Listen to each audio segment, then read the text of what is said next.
ಸಂಡೂರು ಪಟ್ಟಣದ ಪ್ರವಾಸಿ ಮಂದಿರದಲ್ಲಿ ಪತ್ರಿಕಾಗೋಷ್ಠಿಯನ್ನು ಉದ್ದೇಶಿಸಿ ಗಡ್ಡದ ರಮೇಶ್ ಅವರು ಮಾತನಾಡಿ, ದಿನಾಂಕ 7/12/2025ರಂದು ಬಿಜೆಪಿ ಪಕ್ಷದ ಎಸ್ಟಿ ಮೋರ್ಚಾ ರಾಜ್ಯಾಧ್ಯಕ್ಷರಾದ ಬಂಗಾರು ಹನುಮಂತು ಮತ್ತು ಜಿಲ್ಲಾ ಉಪಾಧ್ಯಕ್ಷರಾದ ಜಿಟಿ ಪಂಪಾಪತಿ ಅವರು ಸಂಡೂರು ತಾಲೂಕಿನ ಯರ್ರಯ್ಯನಹಳ್ಳಿ ಗ್ರಾಮದ ಸರ್ವೆ ನಂಬರ್ 147ರಲ್ಲಿ ಪ್ರವೇಶ ಮಾಡಿ ಪತ್ರಿಕಾಗೋಷ್ಠಿ ನಡೆಸಿರುವ ಮಾಹಿತಿಯು ದೃಶ್ಯ ಮಾಧ್ಯಮ ಮತ್ತು ಪತ್ರಿಕಾ ಮಾಧ್ಯಮದ ಮುಖಾಂತರ ತಿಳಿದು ಬಂದಿರುತ್ತದೆ.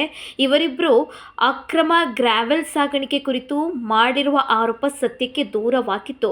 ಈ ವಿಷಯಕ್ಕೆ ಗಣಿ ಮತ್ತು ಭೂವಿಜ್ಞಾನ ಇಲಾಖೆ ಅಧಿಕಾರಿಗಳು ಸ್ಥಳ ಪರಿಶೀಲನೆ ಮಾಡಿ ಅಧಿಕೃತವಾಗಿ ಸಂಬಂಧಪಟ್ಟ ಇಲಾಖೆಯಿಂದ ಪರವಾನಗಿ ಪಡೆದುಕೊಂಡು ನಾವು ಗ್ರಾವೆಲ್ ಸಾಗಣೆ ಮಾಡಿರ್ತೇವೆ.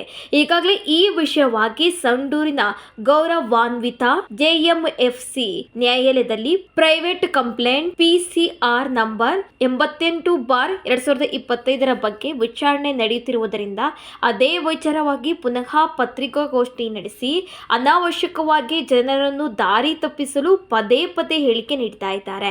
ಇನ್ನು ಮುಂದೆ ಇದೇ ವಿಚಾರವಾಗಿ ಹೇಳಿಕೆಗಳನ್ನು ನೀಡಿದರೆ ಅವರ ಮೇಲೆ ಕಾನೂನು ಹೋರಾಟ ಮಾಡಬೇಕಾಗುತ್ತೆ ಅಂತ ಪತ್ರಿಕಾಗೋಷ್ಠಿಯ ಮೂಲಕ ಎಚ್ಚರಿಕೆ ನೀಡುತ್ತೇವೆ ಎಂದರು.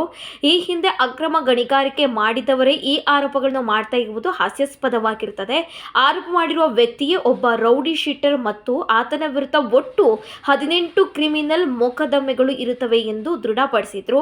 ಗಣಿ ಗುತ್ತಿಗೆದಾರರಿಂದ ಕೆಲವು black mail YouTube ಚಾನೆಲ್ಗಳಾದ N Kumaraswamy, ಗುಂಡಿ ಬಸವರಾಜ, ಗೋಪಾಲ್ ಬಂಡ್ರಿ, ಬೊಮ್ಮಘಟ್ಟ ನಾಗರಾಜ ಇವರುಗಳನ್ನು ಬಳಕೆ ಮಾಡಿಕೊಂಡು ಇವರ ಕಡೆಯಿಂದ ಗುತ್ತಿಗೆದಾರರಿಗೆ ಅಧಿಕಾರಿಗಳಿಗೆ ಬೆದರಿಕೆ ಹಾಕಿಸಿ ಅವರಿಂದ ಹಣ ವಸೂಲಿಗೆ ಪ್ರಚೋದನೆ ನೀಡಿ ಮತ್ತು ಸಂಧಾನ ಮಾಡಿಸಿ ಹಣ ಕೊಟ್ಟವರನ್ನು ಬಿಟ್ಟು ಕೊಡದೆ ಇರುವವರನ್ನು ಯೂಟ್ಯೂಬ್ ಚಾನೆಲ್ ಅಲ್ಲಿ ನಿಮ್ಮ ವಿಡಿಯೋಗಳನ್ನು ಬಿಡುತ್ತೇನೆ ಎಂದು ಬ್ಲಾಕ್ ಮೇಲ್ ಮಾಡುತ್ತಾನೆ.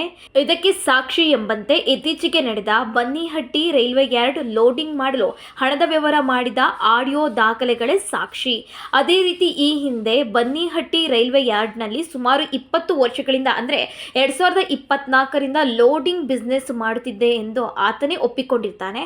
ಹಾಗಾಗಿ ಒಂದು ರೇಕ್ಗೆ 200ರಿಂದ 300 ಟನ್ ವರೆಗೂ ಅದಿರು ಉಳಿಯುತ್ತದೆ ಅಂತ ಸ್ವತಃ ತಾನೇ ಹೇಳಿಕೆ ನೀಡಿರುತ್ತಾನೆ. ಹಾಗಾದರೆ ಉಳಿದಿರುವ ಅದಿರನ್ನು ಎಲ್ಲಿ ಶೇಖರಣೆ ಮಾಡಿದ್ದೀರಿ ಮತ್ತು ಎಲ್ಲಿಗೆ ಕಳ್ಳ ಸಾಗಾಣಿಕೆ ಮಾಡಿದ್ದೀರಿ, ಇದರ ಬಗ್ಗೆ ನೀವೇ ಲೆಕ್ಕ ಕೊಡಿ, ಇಲ್ಲವಾದರೆ ಈ ಕಳ್ಳ ದಂಧೆಯಲ್ಲಿ ನೀವೇ ಭಾಗಿಯಾಗಿರುವುದು ಖಚಿತವಾಗುತ್ತದೆ ಎಂದು ಸವಾಲು ಹಾಕಿದ್ರು.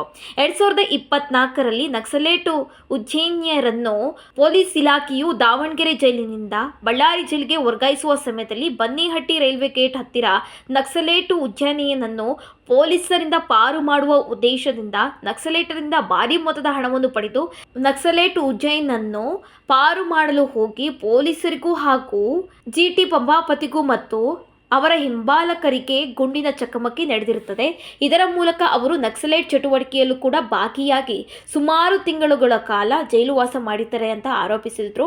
ಈ ಸಂದರ್ಭದಲ್ಲಿ ಎ ರಂಗಪ್ಪ, ತಿಮ್ಮಪ್ಪ, ಗಂಟಿ ಕುಮಾರಸ್ವಾಮಿ, ಭೋಗೇಶ್, ಭರಮರೆಡ್ಡಿ, ಕರಿ ಬಸವರಾಜ, ಮಹೇಶ್, ಮರೇಗೌಡ ಉಪಸ್ಥಿತರಿದ್ದರು. ಇವರ ಮೇಲೆ 16 ಮತ್ತು ಮೊನ್ನೆ 2 ಪ್ರಕರಣಗಳು ಕ್ರಿಮಿನಲ್ ಪ್ರಕರಣಗಳು ಮೊಕದ್ದಮೆ ಇರ್ತಾವೆ. ಆದ್ರಿಂದ ಯಾವ್ಯಾವ ಪ್ರಕರಣಗಳಂದ್ರ ಕಬ್ಬಿಣಾದಿರು ಕಳ್ಳತನದ 3 ಪ್ರಕರಣ, ಸರ್ಕಾರಿ ಅಧಿಕಾರಿಗಳ ಮೇಲೆ ಹಲ್ಲೆ ಮಾಡಿದ 3 ಪ್ರಕರಣಗಳು, ಪರಿಶಿಷ್ಟ ಜಾತಿ ಮತ್ತು ತಡೆ ಕಾಯ್ದೆಯಲ್ಲಿ ಪ್ರಕರಣ 1, ಹಾಗೆಯೇ ಜನಪ್ರತಿನಿಧಿ ಕಾಯ್ದೆ ಅಡಿಯಲ್ಲಿ ದಾಖಲಾದ 2 ಪ್ರಕರಣಗಳು. ಜನರನ್ನ ದಿಕ್ಕ ತಪ್ಪಿಸ್ಬೇಡ್ರಿ, ಮಾಧ್ಯಮಗಳನ್ನ ದಿಕ್ಕ ತಪ್ಪಿಸ್ಬೇಡ್ರಿ. ದಯಮಾಡಿ ಹೇಳೋದಿಷ್ಟೇ, ಪಂಪಾಪತಿ ಅವರೇ, ನಿಮಗಿದ್ರೆ ನಮ್ಮ ಬಗ್ಗೆ ಇಡಿ ಅವರಿಗೆ ಆದ್ರೂ ಕೊಡ್ರಿ, ಇನ್ನೊಂದು ಇವ್ರು